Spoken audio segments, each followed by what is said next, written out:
स्वतःला काय हवंय ते स्वतःला जेव्हा कळत नसतं, तीच परिस्थिती खऱ्या परीक्षेची असते.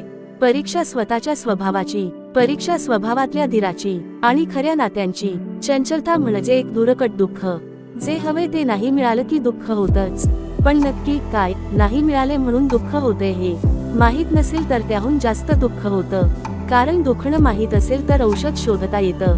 जमिनीवर चालणारा माणूस समुद्रात बुडताना आपल्या पायाला तळ लागत नाही, ही त्याची खंत असते. आणि पायाला तळ लागला तर श्वास घेता येणार नाही, ही त्याची व्यथा असते. दोन्हीकडे कोंडीच. खरं तर माणूस दुःखालाही सामोरे जायला तयार होतो, पण दुःख किती आणि कुठपर्यंत सहन करायचे हे माहीत नसणं हेच दुःखातलं दुःखाहून मोठं दुःखण. दुःखातही माणसाला धैर्य लागत